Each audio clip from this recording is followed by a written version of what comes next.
इस्लाम। Sir आप तो natural beauty है आपकी माशाल्लाह इतनी प्यारी। अच्छा, यस ये एलोवेरा का कमाल है। किसका मरवा साहब? आप बेटा बोले। सर कैसे हैं आप? मैं ठीक तो आपने पीटीआई क्यों छोड़ दी? नहीं, आप अखबार वगैरह पढ़ती हैं? जी तो मैंने तो नहीं छोड़ी है, उन्होंने छुड़वाया है, निकाला है मुझे। क्यों निकाला है? ओ यही तो मैं सवाल कर रहा हूँ। किसी को पता नहीं है क्यों निकाला है। शायद उनको मेरी बातें और मेरा कद काट अच्छा नहीं लग रहा। आदिल बज़ई साहब के बारे में क्या कहेंगे आपकी? आदिल बाज़ई मेरा छोटा भाई है।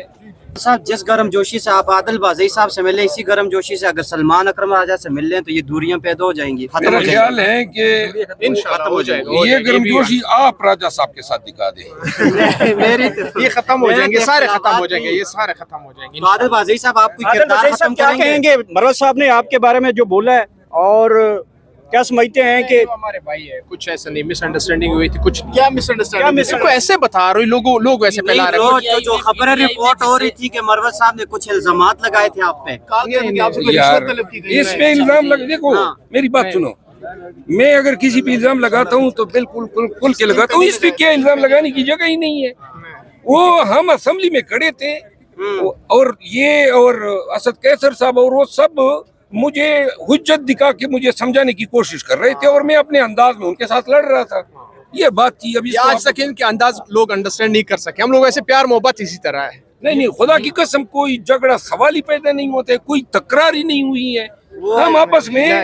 हम आपस में बेसिकली मेरे दोस्त मुझे कहते रहते हैं मुंह बंद करो, और इसी पे झगड़ा था। मुंह बंद करो, और मुंह मेरा बंद नहीं होगा, क्योंकि मैं जबान पीटीआई के साथ जंग जीतने के लिए नहीं कर रहा हूँ कि ये बोल बोल के मैं पीटीआई को हराना चाहता हूँ।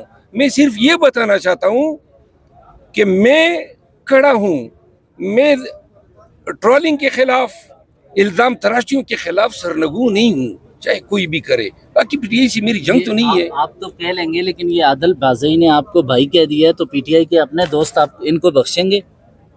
नहीं, सारे पीछे साथ है, हम साथ हैं, कोई नहीं भाई। ये जितने भी साथी हैं, अपने जगह में ये इनको रात 9 बजे तक पता चल जाएगा। ये जब शेरफ मरवा साहब ये बताइएगा कि खान साहब के साथ आपकी मुलाकात का या सुलह करवाने का कौन ब्रिज का किरदार अदा कर सकता है? किसको समझते हैं कि ये इमरान खान और मेरे दरमियान जो या पार्टी के दरमियान इख्तलाफात हैं, कौन दूर कर सकता है? लिख लो, जिस दिन जरूरत पड़ गई उसी दिन मुलाकात भी हो जाएगी। यही दोस्त जिन्होंने निकलवाया है यही मुलाकात भी अरेंज करेंगे। लेकिन अब जो है मैं मिन्नतें तरले नहीं करूँगा, ठीक है ना। और मेरा गिला है, मैं आज अकेले बैठा, मुझे कितनी मतलब है कि अफसरदगी का मुझे एहसास था। मेरा कोई दाएं बाएं मेरे साथ नहीं था। वो आपस में अवतार पार्टियां कर रहे हैं सारे एमएनएज, और हमें शूदर बना दिया है, किसी अवतार पार्टी में नहीं बुला रहे हैं।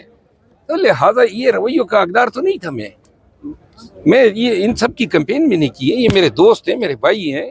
लेकिन अगर आप इस तरह करते हैं ना, ये फासले बढ़ते ही जाते हैं और कोई किसी के लिए खुदा नहीं होता है। साहब आपको नहीं लगता ये फासले खामोश रहने से कम हो जाएंगे? वो आप रहे खामोश, मैं खामोश नहीं रहूंगा। क्यों खामोश रहूं?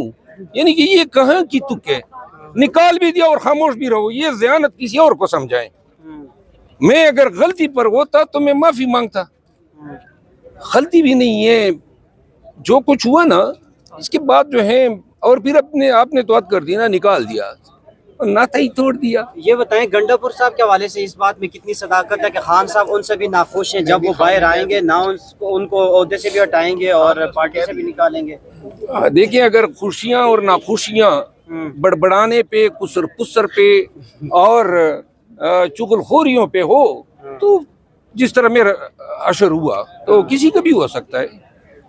Okay, thank you. नहीं, अभी मैंने चश्मे पहन लिया, अब सवाल करो। जैसे कह रहे थे अभी आप कि मुझे आइसोलेट किया गया है, आपके साथियों को ये खौफ है कि आपके साथ उनकी तस्वीर भी आज गई तो पार्टी की मरकजी क़यादत उनको भी बुरा करेगी और पार्टी की सोशल मीडिया कैंपेन उनके खिलाफ भी होगी। वो इज्जत नफ्स बचाने का सोचते हैं कि शायद उनके गालियाँ उनके अपने वर्कर पड़े डालेंगे सोशल मीडिया पे जो है उन लोगों की ट्रोलिंग शुरू हो जाती है, और इस ट्रोलिंग का जो है نقصان ہوا ہے، فائدہ کچھ نہیں ہوا ہے، سمجھ گئے.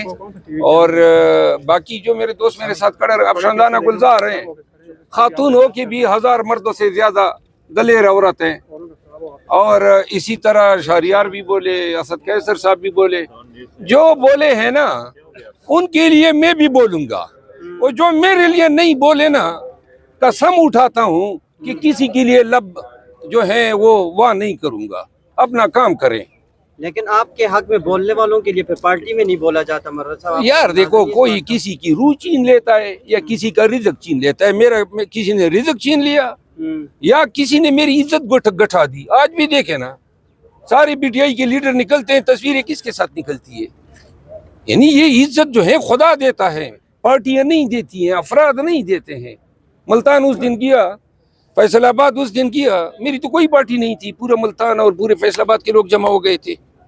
تو لہٰذا جب ہم کہتے ہیں نا وہ تعز من تشاء وہ تذل من تشاء، تو پھر یہی ایمان کا حصہ ہونا چاہیے کہ اللہ تعالیٰ جو ہے وہ زوال دینے والا بھی ہیں اور عروج دینے والا ہے. مرزا وجہ بھی یہی چیز ہے کہ یہ لوگ زیادہ آپ کو پریفر کرتے ہیں، اسی وجہ سے آپ کی مخالفت ہوتی ہے، جو بات ابھی آپ یہ اس چیز کے میرے پاس علاج نہیں ہے. میں بار بار چیختا پی آیا ٹی ہوں. آئی کے بعد آپ کے پاس دوسرا آپشن کون سا ہے؟ کون سی پارٹی ہے جس میں آپ جانا پسند کریں گے؟ تو کوئی پارٹی، میں تنہا ہی رہنا پسند کروں گا. میں مزید جو ہے کسی تحریک یا پارٹی کا حصہ بن کے دوبارہ اس طرح کے حالات سے نہیں گزرنا یہ چاہتا ہوں. حکومتی رہنما آپ کو زیادہ پسند کرتے ہیں خواجہ آصف صاحب لوگ؟ یار حکومتی رہنماؤں کی بات نہیں ہے. اگر کوئی آپ کو عزت دیتا ہے تو یہ کون سی انسانیت ہوگی کہ میں عزت دینے والے کو بے توقیر کروں؟ ٹھیک ہے نا. اور یہ زیادہ باتیں اچھی نہیں ہے.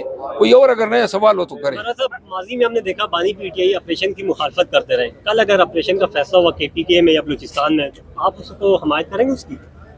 جہاں ضرورت ہو وہاں پہ ہونا چاہیے. دہشت گردی سے جان بھی تو چھڑانی ہے. کے پی کے میں سر ایک آپریشن ہوا ہے، دہشت گردی ختم ہو گئی تھی، دیکھیے آپریشن اس طرح نہیں جو ماضی میں ہوتے رہے، پورے گاؤں کے اور اضلاع خالی کرا دو.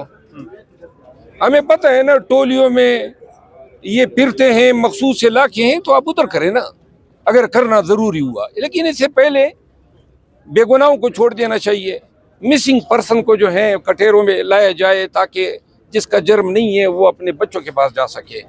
جو لوگوں کو وسائل کا استحصال ہے یا ایکسپلائٹیشن ہے وہ ختم ہونا چاہیے. لیکن مروت نے 30 ارب کا گیس اور پیٹرول دیے ہیں 2 سالوں میں، ابھی تک 1 روپے ہمیں ریہیبلیٹیشن کی مد میں نہیں دیا ہے او جی ڈی سی ایل نے. اور میں عنقریب یہ پیٹرولیم منسٹر سے ملوں گا اور ان سے ریکویسٹ کروں گا کہ جی یہ ایک میٹنگ بلائیں اور دیکھیں. اب اگر لکی مروت میں بدامنی تو ہوگی جہاں نہ روزگار ہیں، نہ سڑکیں ہیں، نہ انفراسٹرکچر ہیں.